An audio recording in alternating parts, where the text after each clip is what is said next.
Week-end sanglant en Somalie. Un kamikaze s'est fait exploser. On compte au moins 6 morts.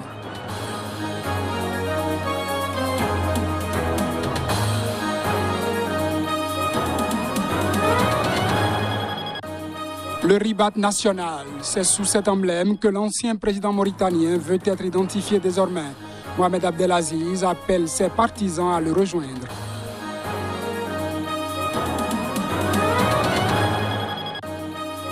Israël a accueilli ce week-end le secrétaire d'État américain à la Défense. À l'ordre du jour de sa visite, le dossier nucléaire.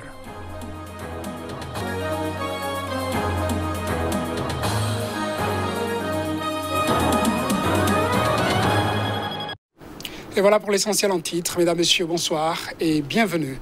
En Mauritanie, l'ancien président tombé en disgrâce, Mohamed Ould Abdelaziz, a intégré en fin de semaine un petit parti d'opposition, le Ribat national, et appelé ses partisans à le rejoindre pour continuer l'œuvre entamée pendant ses 11 années au pouvoir. Les détails à travers ce reportage.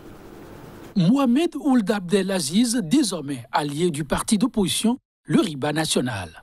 L'annonce de ce ralliement, synonyme de retour sur la scène politique de l'ancien président mauritanien, a été faite dans un contexte où il fait objet de poursuites pour corruption. Évincé de l'Union pour la République UPR, parti toujours majoritaire au Parlement qu'il avait fondé en 2009, Mohamed Ould Abdelaziz compte bien, avec ses nouveaux alliés, prendre sa revanche. Conséquemment, il a appelé ses soutiens à venir nombreux grossir les rangs de sa nouvelle formation pour, dit-il, continuer l'œuvre entamée ensemble. Il a par ailleurs dénoncé ce qu'il qualifie de faillite du pouvoir et de ses acolytes, s'en prenant aussi bien à la majorité au pouvoir qu'au parti d'opposition. Hamas, un juge d'instruction de Nouakchott, l'a inculpé pour corruption et placé sous contrôle judiciaire, ainsi qu'un de ses gendres, 2 anciens premiers ministres et plusieurs ex-ministres et hommes d'affaires. L'ancien président crie au règlement de compte, tandis que son successeur a constamment évoqué l'indépendance de la justice. Par la voix de son avocat, Mohamed Ould Abdelaziz a menacé, il y a quelques semaines, de briser le silence sur les affaires de l'État, promettant un grand déballage qui changerait beaucoup de choses. Les chiffres officiels provisoires à la présidentielle de Djibouti, accréditant le président sortant Ismaël Omar Guelleh de plus de 98,58% des voix, ne laissent personne indifférent. Les premiers intéressés, les habitants de Djibouti, qui sont partagés entre satisfaction et déception. Un véritable plébiscite pour l'homme qui dirige d'une main de fer Djibouti, le très stratégique petit pays de la Corne d'Afrique. 98,58% des voix, c'est le chiffre record qui aura permis à Ismaël Omar Guelleh d'être réélu pour un 5e mandat. Une bonne nouvelle pour ses partisans.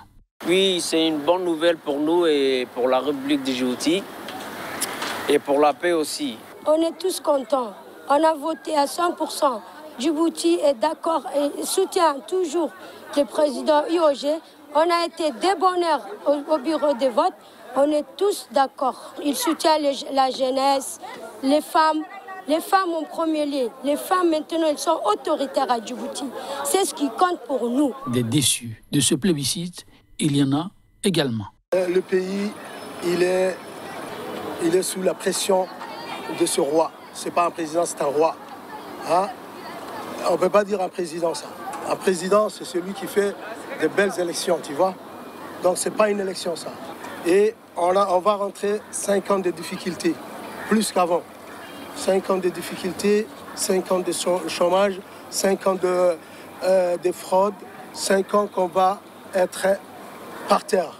De ce 5e mandat, quoique contesté, Ismaël Omar Guelleh pourrait tirer parti pour choisir et désigner son dauphin, laissant la place au 3e président de Djibouti, comme, il y a 20 ans, son mentor l'avait fait avec lui.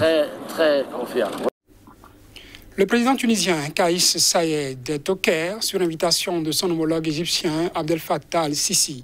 Depuis la chute des régimes de Moubarak et de Ben Ali en 2011, c'est la 2e visite officielle d'un chef d'État tunisien au Caire. Les détails. Le président tunisien Kaïs Saïed a exprimé le 10 avril le soutien de son pays aux efforts de l'Égypte pour parvenir à un accord juste et global concernant les règles de remplissage et d'exploitation du grand barrage de la Renaissance éthiopien, construit sur le Nil. Les remarques du chef de l'État tunisien ont été faites lors d'une conférence de presse conjointe avec son homologue égyptien, Abdel Fattah el-Sisi, au Caire, où il est arrivé vendredi pour une visite officielle de 3 jours. Les deux dirigeants ont également discuté des moyens de renforcer les relations bilatérales, réitérant leur soutien à la cause palestinienne en tant que cause centrale du monde arabe et à l'activation du rôle des Arabes dans la résolution de la crise libyenne. La semaine dernière, les pourparlers tripartites, parrainés par l'Union africaine, n'ont pas réussi à relancer les négociations déjà bloquées sur le grand barrage de la Renaissance. En Somalie, au moins 6 personnes ont été tuées et 7 autres blessées après qu'un kamikaze s'est fait exploser ce week-end à l'entrée d'un salon de thé à Baïdoa. Le reportage pour plus de précision. L'attaque de ce week-end en Somalie s'est déroulée à Baïdoa, la capitale de l'État régional de Baie, située à environ 250 km au nord-ouest de Mogadiscio, à proximité d'un salon de thé où se trouvait le gouverneur Ali Ouadiri. Le kamikaze en cause s'est fait détonner pratiquement à la cafétéria, tuant 6 personnes. Il ciblait le gouverneur Ali Ouadiri qui a survécu à l'attaque. Mais 2 de ses gardes du corps figurent parmi les blessés, dont un grièvement, sans compter 5 autres blessés, essentiellement des civils. En effet, le kamikaze a été stoppé à la porte d'entrée par les gardes, mais malheureusement, il s'est soudainement fait exploser. Le gouverneur aura survécu avec quelques éraflures. Peu après, l'attentat a été revendiqué par les islamistes radicaux Shebab dans un court message posté sur un site affilié à leur mouvement et confirmant que la cible de l'attaque était bien le gouverneur. Depuis 2007, les Shebab mènent une insurrection meurtrière pour renverser le fragile gouvernement fédéral somalien soutenu à bout de bras par la communauté internationale. En 2011, ils ont été chassés de Mogadiscio par la force de l'Union africaine, la MISOM, mais contrôlent toujours de larges portions de la Somalie. La campagne de vaccination contre la Covid-19 a été officiellement lancée en Libye samedi. C'est le Premier ministre Abdelhamid Dbeibah qui a donné l'exemple en recevant sa goutte de vaccin alors que les cas augmentent dans ce pays fragilisé par les conflits. Reportage. L'annonce a été faite par le président du Centre national de lutte contre les maladies, CDC, lors d'une conférence de presse. La campagne nationale de vaccination contre la Covid-19 a été lancée au siège du CDC dans une banlieue est de Tripoli en Libye et vise en priorité les personnes âgées, les malades chroniques. Abdelhamid Dbeibah, chef du gouvernement d'unité nationale, a été le premier à recevoir un vaccin suivi par le ministre de la Santé. Le Premier ministre a promis que tous les Libyens allaient être vaccinés et leur demande de s'enregistrer rapidement sur la plateforme de vaccination en ligne. Peu après avoir obtenu la confiance du Parlement le 10 mars, le Premier ministre avait affirmé que l'accès aux vaccins de la population était une des priorités de son gouvernement. L'arrivée des vaccins a été retardée par des considérations politiques et non pas financières, a-t-il affirmé en allusion au précédent gouvernement.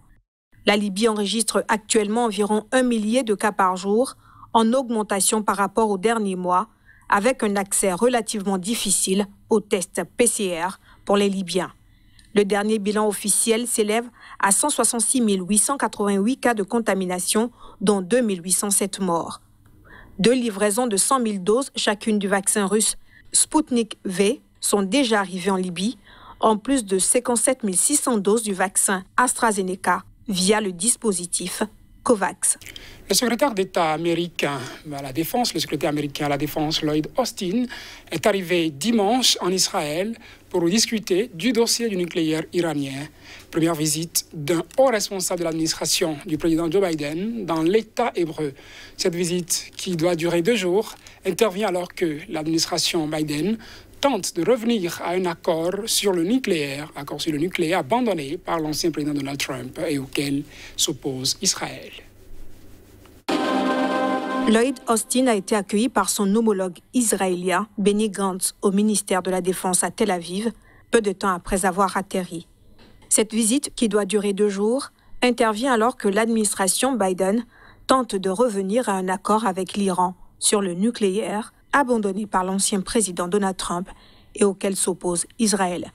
Cette visite se déroule en parallèle de discussions à Vienne entre l'Iran et les autres États partis à l'accord de 2015 sur la façon de réintégrer les États-Unis au sein de ce pacte conclu dans la capitale autrichienne.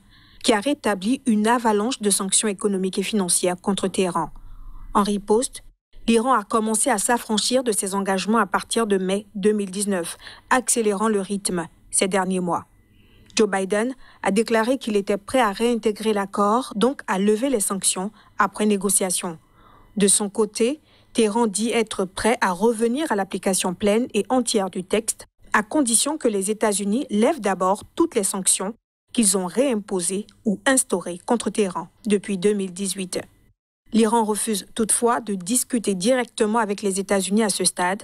Israël est opposé à tout accord qui permettrait à l'Iran, son ennemi juré, de développer des armes nucléaires et accuse la République islamique d'Iran de chercher à développer des armes nucléaires, ce que Téhéran a toujours nié. Au Royaume-Uni, à présent, le prince Philippe soutient sans faille de son épouse, la reine Elisabeth II, pendant plus de 7 décennies, est mort vendredi matin à l'âge de 99 ans au château de Windsor, près de Londres. Les Malawites ont réagi à ce décès avec des sentiments mitigés entre tristesse et célébration. Suivons plutôt. À 2 mois de célébrer ses 100 ans, le duc d'Édimbourg s'est éteint paisiblement au château de Windsor, à l'ouest de Londres, ce vendredi. La reine Elisabeth II a fait part de sa profonde tristesse de perdre celui qui fut son époux pendant plus de 70 ans et le père de ses 4 enfants. Quant aux Malawites, ils ont réagi à la mort du prince Philippe avec des sentiments mitigés entre la tristesse et la célébration. La mort du prince Philippe est triste comme toute autre mort. Vous savez, la mort n'est jamais normale. Mais pour moi, je vois cela comme une célébration de sa vie, car il est mort à 99 ans. Donc, bien que je sois triste et que ce soit une triste évolution, je pense que c'est une célébration de sa vie.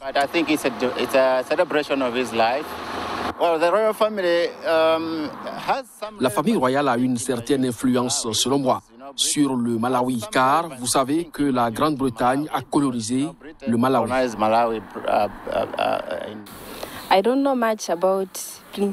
Je ne connais pas beaucoup le prince Philippe. Cependant, nous avons appris à connaître la reine à l'école. C'est triste que le prince Philippe soit mort. Les Britanniques retiennent du prince Harry son inlassable dévouement à une monarchie qu'il a contribué à moderniser et humaniser, et sa présence en retrait, mais sans faille, aux côtés de la souveraine. Ce sera tout pour cette édition. Merci de l'avoir suivi. Restez avec nous sur Sika TV.